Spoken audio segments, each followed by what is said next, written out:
नमस्कार उत्तराखंड।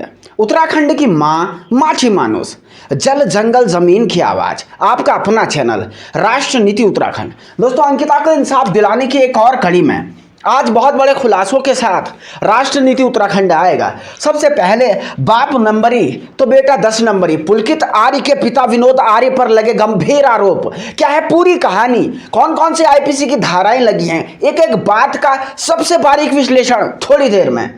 धारा 377, धारा 307, धारा 506। और क्या अब विनोद आर्य पहुंचेगा जेल, थोड़ी देर में। इसके बाद पुलकित आर्य की आखिरी उम्मीद भी खत्म, अब सजाए मौत तय है। ऐसा मैं क्यों कह रहा हूं, इस पे भी बात करूंगा। वीडियो को आगे बढ़ाएं उससे पहले आप लोगों से अपील कि चैनल पर पहली बार है तो सब्सक्राइब करें, क्योंकि अंकिता की जंग फ्रंट फुट पे लड़ने वाला एकमात्र चैनल आपका राष्ट्र नीति उत्तराखंड। दोस्तों, बाप नंबरी बेटा 10 नंबरी, पुलकित आर्य के पिता पे अप्राकृतिक सेक्स करने का आरोप। पूरा मामला क्या है? दरअसल पुलकित आर्य के घर में सहारनपुर उत्तर प्रदेश का एक ड्राइवर काम करता था, जो ड्राइवर विनोद आर्य की गाड़ी चलाता था। एक दिन क्योंकि उस ड्राइवर के साथ साथ रात को पैरों की मालिश भी करवाई जाती थी, हाथ पैर दबाने के लिए कहा जाता था। एक दिन जब उत्तर प्रदेश का ये ड्राइवर विनोद आर्य जी के हाथ पैर दबा रहा था, तो उस दौरान विनोद आर्य ने उसके साथ अप्राकृतिक सेक्स, अननेचुरल तरीके से संबंध बनाने की कोशिश की। और जब उसने इस बात का विरोध किया, विनोद आर्य को धक्का देके किसी तरीके से वो वहां से भाग निकला, वो वहां से भाग गया, तो बाद में उसे डराया गया, उसे धमकाया गया और कहा गया कि अगर तूने जुबान खोली तो इस जुबान को हमेशा हमेशा के लिए लगाम लगा दी जाएगी, तेरी हत्या करवा दी जाएगी। यह आरोप लगाया गया है सहारनपुर उत्तर प्रदेश के उस ड्राइवर के द्वारा। और उसने आईपीसी की निम्नवत धाराओं में 377, 307, 506 में केस दर्ज करवाया है। अब इन धाराओं का क्या मतलब है, एक एक करके इसको भी समझ लेते हैं। और क्या अब विनोद आर्य भी जेल में जाएगा, इन धाराओं के बाद आपको पता चल जाएगा। पहले एक नज़र इस पे डाल लें। जो धारा 377 है, धारा 377 अननेचुरल सेक्स की धारा होती है, जिसमें आप कह सकते हो, उदाहरण के लिए कई बार आपने देखा होगा कि इंसानों द्वारा बकरी के साथ सेक्स करने या संबंध बनाने की बात यहाँ पर आती है, उसमें ये धारा लगती है। पुरुष द्वारा पुरुष के साथ, पुरुष और जानवरों के साथ इस प्रकार की जब कोई घटना आती है, यानी प्रकृति की जो प्रावधान है उसके विरुद्ध संबंध बनाने में 377 धारा लागू होती है। इस धारा में केस दर्ज कर दिया गया है। Point number 1।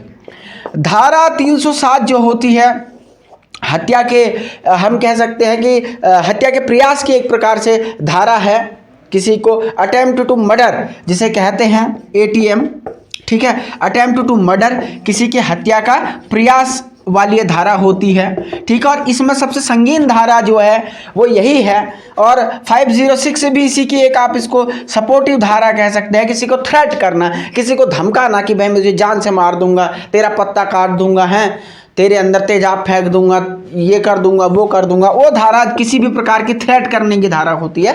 506 तो अप्राकृतिक सेक्स, 307 किसी को जान से हत्या का प्रयास करना, किसी की अटेम्प्ट टू मर्डर, और 506। अगर इन 3 धाराओं की बात की जाए तो इसमें जो सबसे संगीन धारा यहाँ पर है, यहाँ पर सबसे संगीन धारा 307 है, जिसमें करीब करीब 10 वर्ष तक की भी सजा का प्रावधान यहाँ पर हो सकता है। प्राकृतिक सेक्स में भी जो है सजा का प्रावधान है, लेकिन ये 3 धाराओं में यहाँ पर केस दर्ज कर लिया गया है।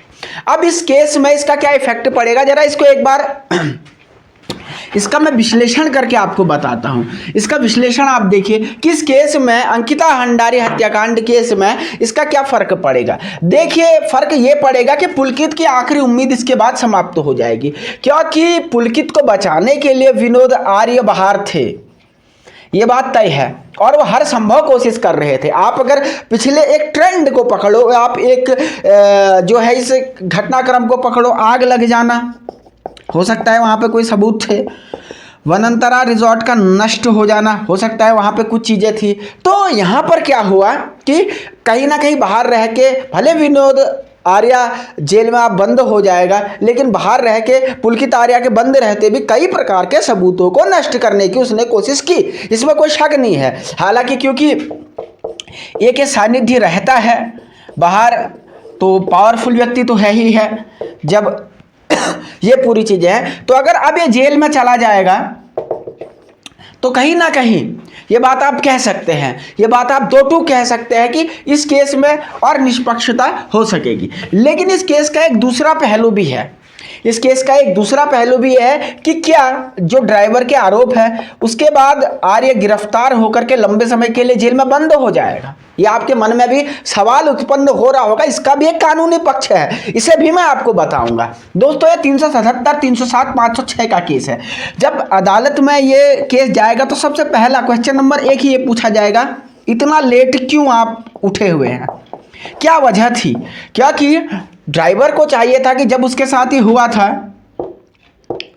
तब ये केस फाइल करना चाहिए था, क्योंकि इसका मतलब ये नहीं कि अपराध कोई 20 वर्ष पहले हो गया हो और आप 20 वर्ष बाद आपके मन में एक दिन विचार उठा और आप किसी पे एफआईआर करने पहुंच गए कि 20 साल पहले मेरे साथ ये किया था। एक दृष्टांत देता हूं, एक एमजे अकबर थे, बीजेपी सरकार में मंत्री थे, उन पे एक महिला ने आरोप लगा दिया था कि इन्होंने मेरे साथ सेक्सुअल हैरेसमेंट किया था, मेरे साथ फेवर मांगते हुए जो है फिजिकल रिलेशनशिप बनाए थे। उनको भले इस्तीफा देना पड़ा, लेकिन उनके खिलाफ कुछ कोर्ट में प्रूफ नहीं हुआ। तो यहाँ पर भी विनोद आर्य के खिलाफ कुछ प्रूफ होगा, ऐसा थोड़ा मुझे शक कम लगता है। जो एक्सपर्ट है, अब कई लोग अपने बुद्धि में ये ना बैठा ले कि मैं उनको सपोर्ट कर रहा हूँ, नहीं, मैं सपोर्ट नहीं कर रहा हूँ, मैं आपको देखिए हमेशा तथ्यपरक जानकारी देता हूँ। हो सकता है लोग कल अभी कई मीडिया चैनल से ऐसे भी होंगे, कह देंगे कि 2 बाप बेटे को एक साथ फांसी होगी, सुनने को आपको सुनने में अच्छा लगेगा, लेकिन कुल मिला के वो आपको बेवकूफ़ बना रहे हैं। यथार्थ पे ही बात मैं करता हूँ। तो ये इस केस में एक जो सबसे बड़ा लूप होल है, कौन से ये वाले केस में, ये जो विनोद आर्य वाला केस है, इसमें ये इतनी देर में एफआईआर हुई है, तो इसे कोर्ट में प्रूफ करना लगभग बहुत मुश्किल सी बात है। लेकिन हाँ, कानूनी शिकंजे में फंसने से लंबे समय तक ये भाई जो है खुद भी अब बहुत ज़्यादा एक्टिव नहीं रह पाएंगे और आगे चल के इसमें कार्रवाई होगी, ये एक पूरा पक्ष यहाँ पर दिखने को मिलता है।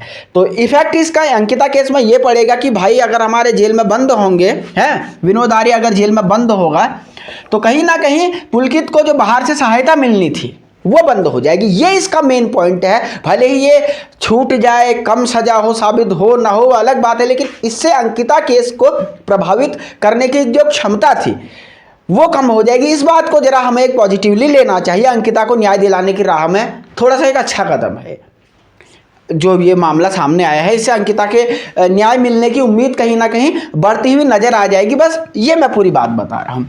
तो ये पूरा आज का एपिसोड था। आई होप सो कि आप लोगों को वीडियो पसंद आया होगा। चैनल पर पहली बार हैं तो चैनल को सब्सक्राइब करें और देखिए, लेमैन को लॉमैन बनाना ये मेरा उद्देश्य है और मैं हमेशा लीगल विश्लेषण करता हूं, कानूनी विश्लेषण करता हूं। हवा में बात करने का मेरा कोई उद्देश्य नहीं रहता है। जो सत्य होता है, जो यथार्थ होता है, वो आपको बता देता हूं। बहुत शुक्रिया, धन्यवाद, नमस्कार। देखते रहे राष्ट्रनीति उत्तराखंड।